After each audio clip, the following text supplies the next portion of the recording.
Make a million cash for you flatline. Make a master plan, watch it backfire. Burn it all down and collect the ashes. Build it back, respect your passion. Witness to some shit that you shouldn't see. It's your boy Zay, and we back with another Official Site Fashion podcast. And you know, I'm going with it again. What's up? It's your boy Hassan.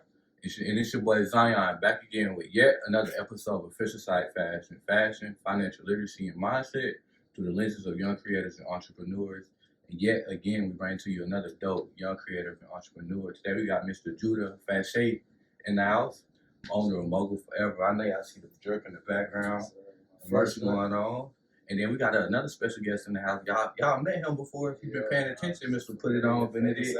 Nasir Williams in the house.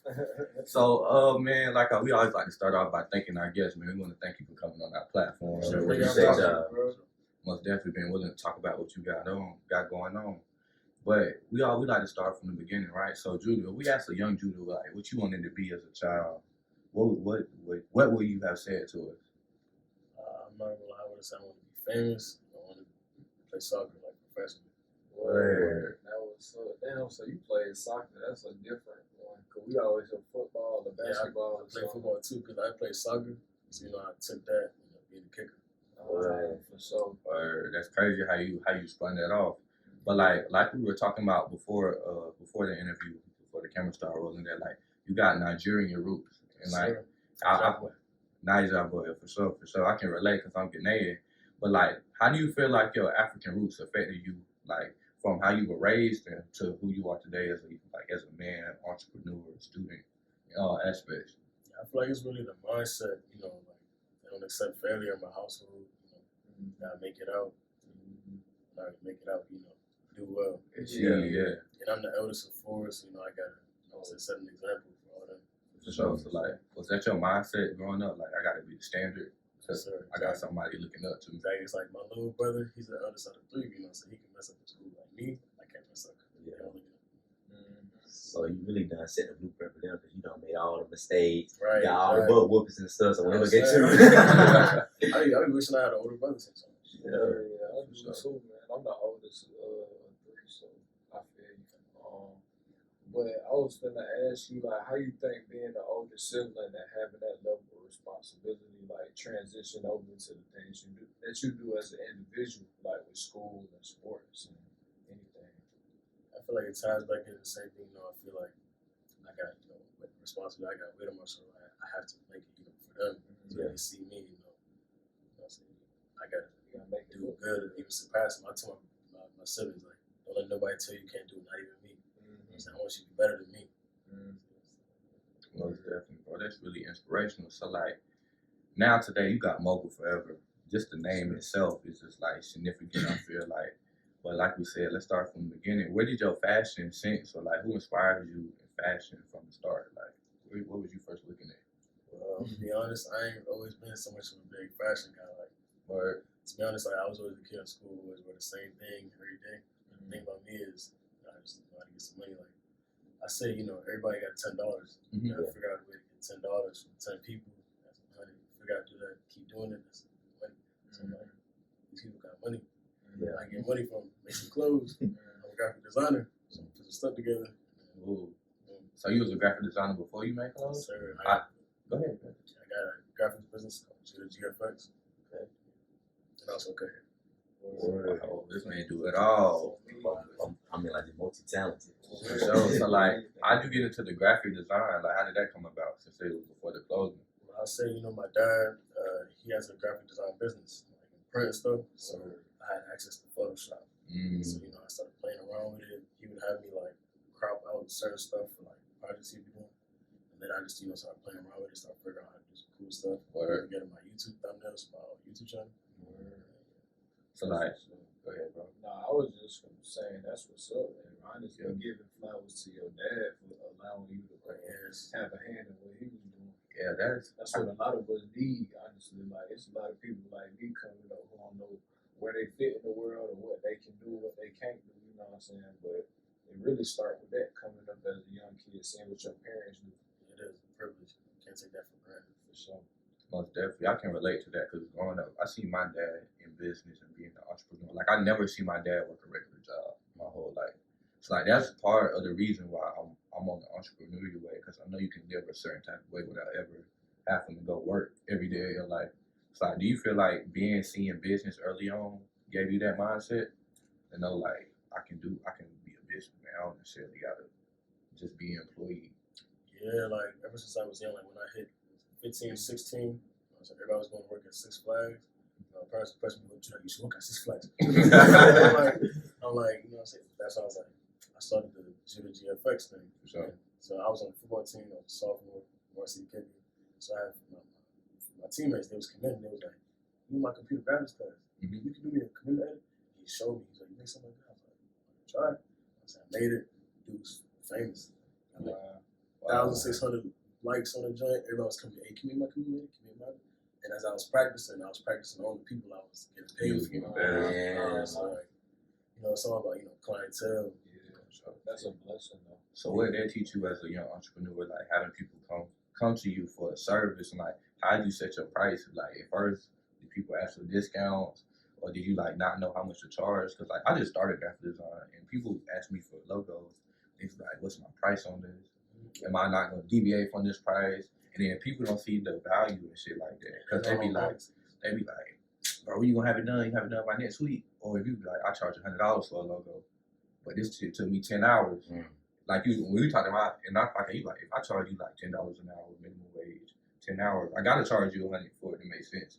But like, do you feel like people see the significance behind graphic design and what it takes? Nah, not really. Like it's hard. Like, cause I remember when I was young, when I first started, everybody was like, yeah, bro, that's me for the free, bro. I was victim to it a lot. I'd be like, yeah, all right, man. I was small, like, hey, bro, you my edit, man. All right, and I was just, paid off. Yeah, a lot of times you end up having to put your foot down, and, like make a price list, be like, this is my price, this is that price. And honestly, when people started saying like, I can't pay you this much, all right, I'll get to you when I finish the ones who's paying me. Like, I'm sorry, I'm busy. I got paid stuff to do. And they start realizing like I'm too busy to be. You try to finesse you. If they really want their shit done, they gonna pay the money. Right. Exactly. So you know how they say like, you would ask Gucci for a discount. And then that's what I'm about to say. Do you think you set them high prices? You let people know that your value? Exactly. Yeah. Like, I started out low, and then I went up from 15 for a picture, 20 for a video. 19 for a picture, 29 for a video. So as I'm increasing, you see my values increase. Significant progress. Exactly. It's my craft. Yeah, you getting like different clients now, and then now you're elevating now. All right. So like now you in the gist of the graphic design thing. So when did you have the realization like I can do clothes now because I really know how to create anything? Because now I know how to graphic design, I look at shit like, bro, I can make that. It ain't really much to it. Really. I know how he did that. Exactly. So like, when did you have that mindset? Like, I can really make anything I want. All right. So actually, also in 10th grade, I was designing for clothing brands. Like a lot of people were seeing me, on Twitter because I said I was like the right people was giving me the right exposure. So, and I honestly, they say people don't like that whole exposure thing, but sometimes you gotta do some stuff for exposure to get you in front of the right people. Yeah. Sometimes it be like you gotta do it for free. Sometimes. Exactly. So I was doing that, and then the right people would see me. I make some stuff for their clothing brand, and then their clothing brand pop off. Like the DMV where I'm from, like our clothing, like we got a lot of people do clothing. Like, we're good at it. Oh, we gotta work. It's just like fast. Sometimes you just get your face. So in the mix, let's do it. But then, so I had always been doing that, and then I had always had in the back of my head, I'm actually making my own. And the people would tell me like, you should make your own clothing brand. Like, make your own clothing brand. It's a lot of people who message you. Right? And that's when finally, just in November, that's 5 months ago.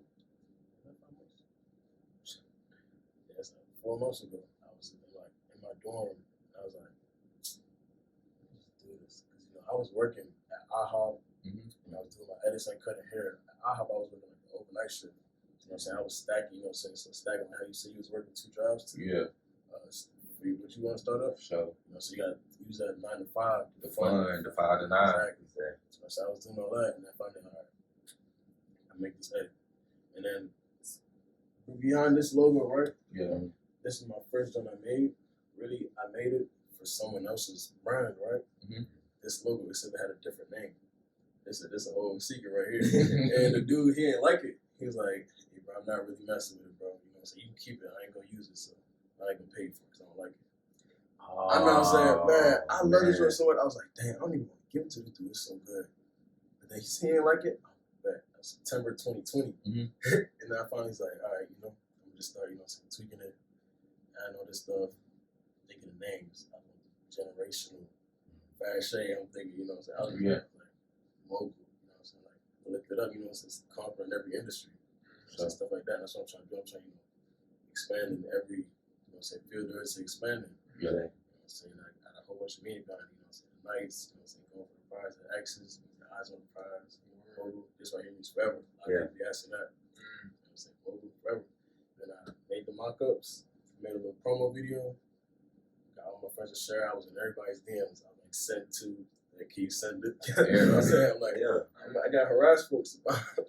But like, you gotta feel that confident in your creation, because a lot of people would just be like, I want to do this, I want to do that, but will never actually try it. Right. The fact that you even tried and you see it today, that's the whole thing. Like, I took action. Right, you gotta take that risk. And you learn how to market. Right, it's all about marketing. Did you learn? Did I learn? I mean, it's always just been me. Like, I've always been able to sell things. Like, you know, like, I'm sorry, I can talk to people. Like, when I first started, like, and I had all the packages on me, I was like, I'm gonna sell these to people here. They were selling them around. Right. I was like, hey man, you look like you need a hoodie, man. Start buying it. So like, you know, man, you basically like your own team and you graphic like your own clothing and everything like that. So how was you able like to price point your own clothing? Because now you don't have to go through like the loopholes and trying to find like the graphic design because you do that yourself. Yeah, you know, I had to, you know, so I had to think about it. How much other people charge? So you got to, you know, look at your competition and see what much. I was like, a lot of people charge $30, $35 per hoodie. Yeah. And I'm like, you know what? I'm gonna just start humble, you know, so $39. You know what I'm saying? And one thing I will say is, like, I have the best people surrounding me. Like, back home, DMV, like, everybody just support me through everything I do. It's just like great to have such a support. Yeah. How important do you feel that is, like, having a good support system? And what advice do you give to people who don't have a support system?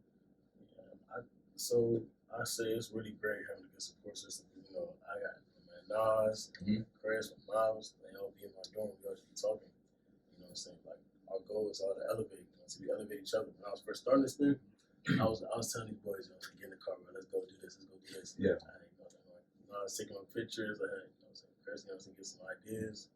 You know, so it was all, you know, just helping me towards working. You know, so I was hanging off the ledge, taking a picture. Yeah. You know what I'm saying? They was all here, you know, say, get down. You know? But then it's really important too. But it's really important too to have people who gonna keep it real with you. You know what I'm saying? Let you know, like, this is it, or like, this is not it. Because I feel like it goes to anything, like music. Trying to rap, you know, so you gotta have people that's gonna tell you that. That's so important. Just having you can't have yes man. That's a disease. Exactly. Yeah, because I'm about to say, man, it seems like you put the people that's on the same path as you, like the same vision as you. So how is it important, like, to let people go? Because that's an alpha male, man. You gotta let people go, bro. And you know, some people have a propensity of being like that beta and just settling. So as an entrepreneur and a black man, so how like important, like, you know, like, because it is like the cut people, like it's on the same path as you. It happens. Like, I don't even really be happy to do it. Like, just, you know, besides you lose contact with people that, you know, aren't on the same path as you. It's like, hey, it is what it is. Like, you gotta have a tunnel vision though. So you gotta cut out some distractions. Yeah, some folks gonna slide out the way by themselves. Right. But like, really, when you change, you require other people around you to change, and a lot of people ain't gonna be willing to do that. Yeah, bro, that's big, because that's what I was about to ask Nas. Like, what have you learned of, like, hanging around Judah? Like, what are some of the things y'all learn from each other? How do y'all help each other within what y'all both trying to do? Shit, I'd say it would be like, you know how some people really don't agree with having like teams? Yeah. Judah, I consider him my teammate. That's my brother. So it's just like, when we come together, like, to make stuff, it's like, it's just gonna be fine, because his ideas, my ideas come together. It's just like, I don't know how, it's like LeBron and the way of it's like that. Yeah. He throwing a lot. Shit, I'm throwing a lot. He throwing a lot. It don't matter who's throwing a lot. What's going there? Exactly. Yeah. I feel like that's so big, but like, I feel like we was talking about this in our last podcast. People from my generation, they don't really know how to talk to people. So you'll walk past the same motherfucker every day, and you will not know he like the same thing you like, just because y'all too scared to talk to each other. And it could be something great. Yeah, I feel you. Like sometimes, so you gotta make the platform, like, cause like I've always kind of struggled with like some bad anxiety and stuff. Having a hard time approaching folk. Sometimes you just gotta say, screw it. But You know what I'm saying? yeah. You know what I'm saying? And like I know coming here, like I was thinking, dang, because it's best to know people.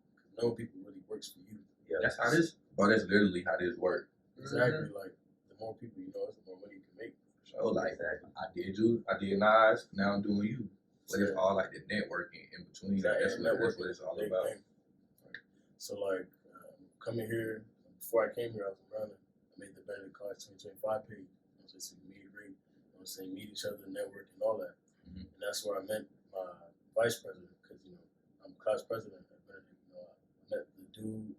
I was saying that he got a lot of school spirit. He didn't come here yet. Yeah. Like, hey man, can you help me run the page? And I had so much shit I was doing. I also tried to run that page. It's like too much. So I got somebody, Ty, with a little skirt, had him, help me run the page, and boom, we started a campaign together for thinking we won. Bro, I feel like that just speaks to like the leader in you, the boss in you, quote unquote, because like you know how to get the people. You know what you want, but you know how to put people in position to elevate them as well, to get like the common goal. I feel like that's like a good leadership role. That's you saying, like, from how you want to be the standard for your siblings, to how you know how to bring a team together to accomplish a common goal. Like that's something people should take to, because like really, if you want to, like, what they're saying, people, if you want to go fast, go along, if you want to go far, go together. Yeah, like that's really exemplifies that. I feel like. And I like that you able to. You just got the capacity to move. Like, it's a lot of things that could have been holding you back with the anxiety and being a foreign, first generation American, and all these different things. But I feel like part of the reason that you is moving the way you're moving is because you were foreigner too. You know what I'm saying? Having parents that come from a different country and being attached to that lineage and knowing what it's like to be over there and not have what you may have over here. Like, so I commend you. That, you know what I'm saying, being able to move certain shit out the way. Yeah. Cause I go ahead. Because I'm about to say, because I even see, when you just said fuck it one day, and then after, like with me, like I always had like a speech impediment. Then like one day, man, I just said fuck it, man. I got a phone, video, it's out there now. You know what I mean? So man, I just want to give you your flowers. Like, man, that's bold, bro. Respect. And then same thing with me. Like, I battle with anxiety a lot, but like it's a lot of times I just gotta be like. That'd be my advice to people who having mental health issues. Like, I know how it be like. It's crazy because before I started, going through all that anxiety stuff, like I used to think like depression, bro. Everybody kind of come up like that because in the black community, like depression ain't really especially in like an African household. They don't they don't consider it. What do you mean? When I told my family about it, they don't laugh. Word, yeah, bro. Like, it's so outgoing. My mom ain't African, but it took her a minute to figure out like what's going on. Like, she like, oh, you ain't eating and you ain't getting out of bed till 5 p.m. Like, something might be wrong. Like, but it took her a minute to come to that realization. Like, you gotta think about it. Like back in their day, like nobody really paid attention to it. Back in Africa, nobody paid attention to it. I feel like that's a big thing, bro. Like, mental health as an entrepreneur, because like young entrepreneur, let me say that, because like we juggling more than one hat. Like we go to school at the same time. We trying to chase our dreams outside of school. We trying to have a social life at the same time. So how important do you think it is? We say finding balance, but nobody really got balance. But just knowing how to juggle perfect balance. Just know how to juggle it all. Like, how do you feel important it is to give yourself time to live a little, give yourself time to be in tunnel vision mode, give yourself time to feel bad for a little bit, and then learn from it. Like, how important do you think it is to like basically really just feel your emotions and live in the moment? Like, you always got to take some time for you. Like, this whole time I've been in this campus, like I've been in my bed, like having time just resting, because I've been going hard. So I've had to take time to rest myself. So you just gotta like prioritize yourself, because nobody can do it for you. Nah. You gotta take care of yourself. And that's go ahead. I'm saying it's real hard, being a student. Like I think my grades, like I've always had some decent grades.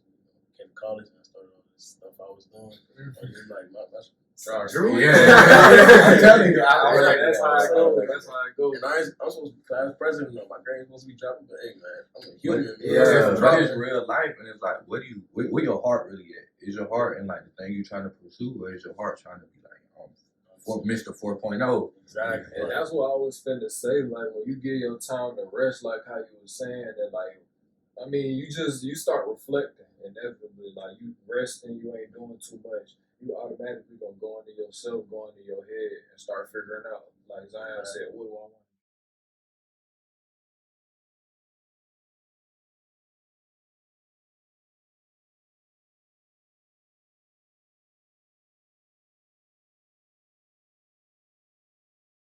Respect your passion.